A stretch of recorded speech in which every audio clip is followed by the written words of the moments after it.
حضرت فاطمہ رضی اللہ تعالیٰ عنہا آپ نے چونکہ ڈائریکٹ نبی پاک علیہ السلام کی گود میں پرورش پائی ہے، جن لوگوں نے حضور علیہ الصلاۃ والسلام کی بڑی مختصر سی صحبت پائی، بڑا تھوڑا سا وقت انہوں نے نبی پاک علیہ السلام کے ساتھ گزارا، ان لوگوں کو اللہ تبارک و تعالیٰ نے بڑے اعزازات دیے، گویا حضور کی مقدس گلی سے بھی جو گزر گیا اللہ تعالیٰ نے اسے بھی بڑا مالا مال فرمایا۔ لیکن حضرت فاطمہ رضی اللہ تعالیٰ عنہ نے تو عمر مبارک کی ساری نبی پاک علیہ الصلاۃ والسلام کی مقدس تربیت میں گزاری ہے۔ تو جناب فاطمہ رضی اللہ تعالیٰ عنہ نے حضور علیہ السلام سے جو سیکھا، جو تربیت پائی، یقیناً اس کی مثال نہیں دی جا سکتی، اگرچہ ان کی روایات جو ان کی مرویات ہیں وہ بڑی کم ہیں، لیکن اس کے باوجود حضرت امام جلال الدین سیوطی رحمۃ اللہ تعالیٰ علیہ نے حضرت فاطمہ رضی اللہ تعالیٰ عنہا کی جو مرویات ہیں، یعنی جو روایات انہوں نے حضور علیہ السلام سے سن کے امت تک پہنچائی ہیں، ان کو باقاعدہ ایک کتاب میں انہوں نے درج فرمایا ہے، اور مسند سیدہ فاطمہ رضی اللہ تعالیٰ عنہا کے نام سے امام جلال الدین سیوطی رحمۃ اللہ علیہ کی کتاب ہمیں ملتی ہے۔ اس میں صرف وہ روایتیں جو حضرت فاطمہ نے حضور سے سن کے امت کو پہنچائیں وہ اس میں بیان کی جاتی ہیں۔ ساری باتیں تو نہیں ہو سکتی، میرا آج خیال تھا چونکہ میں بہت ساری گفتگو اپنی بساط کے مطابق مقدور بھر سیدہ پاک کی بارگاہ میں عرض کر چکا ہوں، تو آج میرا خیال تھا کہ بہت ساری باتوں کو دہرانے کی بجائے چند ایک روایات جو سیدہ پاک رضی اللہ تعالی عنہا نے حضور علیہ السلام سے سن کے امت تک پہنچائی ہیں، اور یہ بڑی قیمتی باتیں ہیں، حضور کی ہر بات ہی بڑی قیمتی ہے، لیکن جس کو سیدہ پاک روایت کر رہی ہیں اور سمجھ رہی ہیں کہ امت تک میں حضور کی اس بات کو پہنچاؤں، روایت کر رہی ہیں، وہ یقیناً بڑی قیمتی ہیں۔ تو چند ایک ایسی روایات جو حضرت فاطمہ رضی اللہ تعالیٰ عنہا نے روایت کر کے امت تک پہنچائی وہ میں آپ کی خدمت میں عرض کرتا ہوں۔ یہ پہلی روایت حضرت فاطمہ رضی اللہ تعالیٰ عنہا سے مروی ہے، اور امام بہقی رحمۃ اللہ علیہ نے اسے اپنی سند کے ساتھ روایت کیا ہے۔ حضرت فاطمہ رضی اللہ تعالیٰ عنہا فرماتی ہیں کہ ایک دن سحری کا وقت تھا اور میں سو رہی تھی، آرام فرما تھیں جناب سیدہ،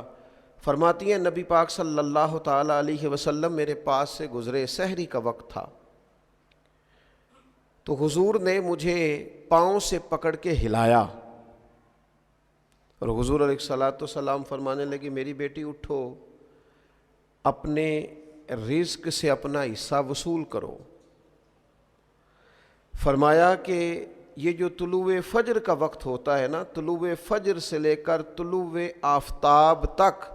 طلوع فجر سے طلوع آفتاب تک یعنی فجر کا وقت شروع ہونے سے لے کر سورج نکلنے تک اللہ تعالیٰ اپنے بندوں میں رزق تقسیم فرماتا ہے۔ اگر آپ اس روایت پر غور کریں تو جناب زہرا رضی اللہ تعالیٰ عنہا ہماری توجہ دلاتی ہیں کہ ہمیں سحری میں اٹھنا چاہیے، صرف رمضان میں نہیں، ہر روز اٹھنا چاہیے۔ یہ خاص وقت ہے عبادت کا، اس خاص وقت میں ہمیں اپنے اللہ کے حضور حاضر ہونا چاہیے۔ میرا خیال ہے ان سب لوگوں کو جو بہت زیادہ وقت رات کو بیدار رہتے ہیں اور عین وہ وقت جو سحری میں دوبارہ اٹھنے کا اس وقت سو جاتے ہیں، انہیں اس بات پر غور کرنا چاہیے، اور جتنے لوگ رزق کی تنگی کی شکایت کرتے ہیں اور تنگ دستی کا ان کے ساتھ معاملہ رہتا ہے، وہ بھی اس حدیث پر غور کریں کہ جناب فاطمہ رضی اللہ تعالیٰ عنہ فرماتی ہیں مجھ سے نبی پاک علیہ السلام نے سحری کے وقت فرمایا اٹھو، یہ تو وہ وقت ہے جب اللہ اپنے بندوں میں رزق تقسیم فرماتا ہے۔ دوسری بات، اس کو بھی امام طبرانی نے روایت کیا ہے، کامل مومن کون ہوتا ہے؟ اس کی علامات سیدہ پاک رضی اللہ تعالیٰ عنہا نبی کریم صلی اللہ تعالیٰ علیہ وسلم سے روایت کرتی ہیں۔ آج آپ کسی شخص سے بھی کبھی بات کریں گے وہ سب سے بڑا مسلمان نظر آئے گا، سب سے بڑا مومن نظر آئے گا، اس کی باتوں میں، لب و لہجے میں ایسا محسوس ہوگا کہ جناب تکمیل کیے بیٹھے ہیں اپنی شخصیت کی، اور جناب مکمل جانتے ہیں اپنے آپ کو۔ لیکن یہ دیکھیے جناب فاطمہ رضی اللہ تعالیٰ عنہا کامل مومن کی علامات بیان کرتی ہیں، ارشاد فرماتی ہیں کہ نبی پاک صلی اللہ تعالیٰ علیہ وسلم نے فرمایا وہ شخص کامل مومن نہیں ہو سکتا جس کا پڑوسی اس کے شر سے محفوظ نہ ہو۔ اگر وہ تکلیف دیتا ہے اپنے پڑوسی کو، اذیت پہنچاتا ہے، تو پھر کامل مومن نہیں ہو سکتا۔ اور پھر فرماتی ہیں کہ نبی پاک صلی اللہ تعالیٰ علیہ وسلم نے فرمایا کہ جو بندہ اللہ تعالیٰ پر اور یوم آخرت پر ایمان رکھتا ہے اسے چاہیے اپنے مہمان کی عزت کرے، جو گھر آ گیا ہے اس کا اکرام کرے، یہ اس کے مومن ہونے کی علامت۔ اور پھر ارشاد فرمانے لگی کہ نبی پاک صلی اللہ تعالیٰ علیہ وسلم نے فرمایا جو اللہ تعالیٰ اور آخرت پر ایمان رکھتا ہے کبھی اپنے ہمسائے کو اذیت نہ دے۔ اور پھر فرمایا جو اللہ تعالیٰ اور یوم آخرت پر ایمان رکھتا ہے اسے چاہیے یا تو اچھی بات کرے یا خاموش رہے، اپنے منہ سے ایسے جملے نہ نکالے جو جملے درست نہیں ہیں، جو جملے پاکیزہ نہیں ہیں، عمدہ نہیں ہیں، مومن کی شایان شان نہیں۔ اور پھر ارشاد فرماتی ہیں کہ نبی پاک صلی اللہ تعالیٰ علیہ وسلم نے فرمایا بے شک اللہ تعالیٰ حیادار، بردبار، پاک دامن اور با کردار مومن سے محبت فرماتا ہے۔ یہ صفات پیدا ہوں گی تو انسان اللہ تعالیٰ کی محبت کے قابل ہوگا۔ اور پھر فرماتی ہیں بد زبان، بد اخلاق، ضدی اور بھکاری سے ان کو اللہ تعالیٰ پسند نہیں کرتا۔ یہ جو لوگ ہیں یہ اللہ تعالیٰ کے پسندیدہ لوگ نہیں۔ اور فرمایا بے شک حیا ایمان کا حصہ ہے اور ایمان جنت میں لے جاتا ہے، جبکہ بد کلامی، بد خلقی یہ جہنم والا عمل ہے، یہ انسان کو دوزخ کی طرف لے جاتی ہے۔ میرا خیال ہے امام طبرانی کی روایت کرتا اس ایک حدیث پر ہی جو عمل کر لے وہ روحانی طور پر ایک مضبوط مسلمان ہو جائے گا، طاقتور مسلمان ہو جائے گا۔ پھر سیدہ پاک رضی اللہ تعالیٰ عنہ ایک اور مقام پر ارشاد فرماتی ہیں، آپ ارشاد فرماتی ہیں کہ رسول اللہ صلی اللہ تعالیٰ علیہ وسلم نے ارشاد فرمایا، یہ بھی امام بہقی روایت لائے ہیں سیدہ پاک سے، فرماتی ہیں کہ نبی پاک صلی اللہ تعالیٰ علیہ وسلم نے فرمایا، یہ آپ زیادہ توجہ کیجئے گا جو بات عرض کرنے لگا ہوں،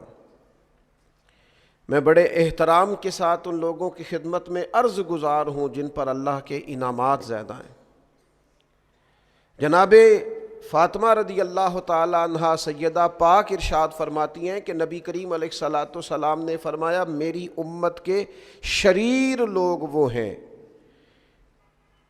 جنہیں نعمتیں عطا کی گئی ہیں اور وہ کیا کرتے ہیں، وہ انواع و اقسام کے کھانے کھاتے ہیں، رنگ برنگے کپڑے پہنتے ہیں اور بیہودہ گفتگو کرتے ہیں۔ یعنی اسی پہ انہوں نے اپنے آپ کو فوکس کر لیا ہے، کھاؤ پیو پہنو اور ہر وقت بیہودہ بولو۔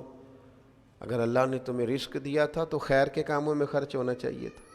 اللہ کی رضا کے لیے اللہ کے بندوں پر خرچ ہونا چاہیے تھا۔ اللہ نے اگر تمہیں نواز دیا تھا اور کچھ لوگ تمہارا اکرام کرتے تھے تو کیا مانا تم ہر وقت بات ہی کرتے رہو گے، پھر تمہارے لہجے میں ٹھہراؤ ہونا چاہیے تھا۔